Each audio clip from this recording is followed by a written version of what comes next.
Kerala Blasters അടുത്ത മത്സരം നാളെയാണ് കളിക്കാനായിട്ട് പോകുന്നത്. അതും ഹൈദരാബാദ് എഫ്സിക്കെതിരെ അവസാന മത്സരം ബ്ലാസ്റ്റേഴ്സിൻ്റെ 10ാം സീസണിൽ ISLൽ. എന്നാൽ ബ്ലാസ്റ്റേഴ്സ് ഈ മത്സരത്തിൽ ഇറങ്ങാൻ സാധ്യതയുള്ള ഒരു പോസിബിൾ ലൈനപ്പാണ് നമ്മൾ വീഡിയോയിലൂടെ നോക്കാനായിട്ട് പോകുന്നത്. അപ്പോൾ വീഡിയോയിലോട്ട് കടക്കും മുമ്പേ നമ്മുടെ ചാനൽ കണ്ടുപോകുന്ന ഏകദേശം 95% പേരും ചാനൽ ഇതുവരെയായിട്ട് സബ്സ്ക്രൈബ് ചെയ്തിട്ടില്ല. അതുകൊണ്ട് തന്നെ എല്ലാവരും ഒന്ന് നമ്മുടെ ചാനൽ പരമാവധി ഒന്ന് സബ്സ്ക്രൈബ് ചെയ്ത് സപ്പോർട്ട് ചെയ്യാനായിട്ട് ശ്രമിക്കുക. അപ്പോൾ നമുക്ക് നേരെ വീഡിയോയിലൂടെ തന്നെ കടക്കാം.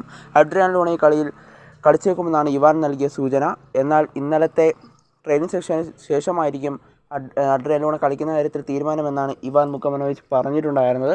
എന്നാൽ ഇപ്പോൾ ഹൈദരാബാദിലേക്ക് ലൂണ യാത്ര ചെയ്തിട്ടുണ്ടെന്നാണ് പുറത്തുവരുന്ന റിപ്പോർട്ടുകൾ സൂചിപ്പിക്കുന്നത്. ലൂണയെ ഉൾക്കൊള്ളിച്ചുകൊണ്ടുള്ള ലൈനപ്പ് തന്നെയാണ് നമ്മൾ ഈ വീഡിയോയിൽ ഉൾപ്പെടുത്തിയിരിക്കുന്നത്. അപ്പോൾ നമുക്ക് നേരെ വീഡിയോയിലൂടെ തന്നെ കിടക്കാം. കേരള ബ്ലാസ്റ്റേഴ്സിൻ്റെ ഗോൾ കീപ്പറായി ഈ മത്സരത്തിൽ ഇറങ്ങാൻ സാധ്യതകൾ കാണുന്നത് ലാറ ശർമ്മയിൽ തന്നെയാണ്. ലാറ ശർമ്മ തന്നെ ബ്ലാസ്റ്റേഴ്സിൻ്റെ വലകാക്കും.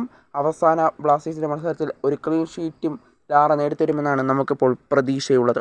അടുത്ത ഡിഫൻസിലേക്ക് വരികയാണെങ്കിൽ അവിടെ റൈറ്റ് ബാക്ക് കൈകാര്യം ചെയ്യുന്നത് സൗരവ് മണ്ഡൽ തന്നെയായിരിക്കും. അതുപോലെ തന്നെ ലെഫ്റ്റ് ബാക്കിലേക്ക് എത്തുമ്പോൾ അവിടെ മുഹമ്മദ് അസ്സറും ഉണ്ടാകും. 2 സെൻറ്റർ ബാക്കുകളായി മാർക്കോ ലെസ്കോവിച്ചും അതുപോലെ തന്നെ മിലോസ് ലിൻസിച്ചും ഉണ്ടാകുമെന്നാണ് നമ്മളിപ്പോൾ പ്രതീക്ഷിക്കപ്പെടുന്നത്.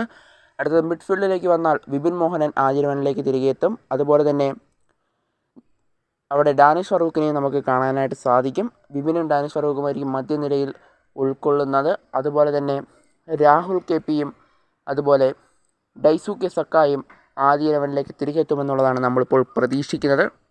അതുപോലെ തന്നെ 2 സ്ട്രൈക്കേഴ്സായി കളിക്കാൻ സാധ്യതയുള്ളത് ഇഷാൻ പണ്ഡിത ആൻഡ് എഡ്രിയാൻ ലൂണ. ഇങ്ങനെയായിരിക്കും കളിക്കാൻ സാധ്യതകൾ കാണുന്നത്.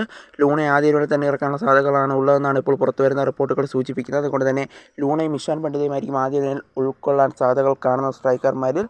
ലൂണ ഫസ്റ്റ് സ്ട്രൈക്കറായിട്ടും ഇഷാൻ സെക്കൻഡ് സ്ട്രൈക്കറായിട്ടും കളിക്കുമെന്നുള്ള സൂചനകൾ തന്നെയാണ് ഇപ്പോൾ പുറത്തേക്ക് വരുന്നത്.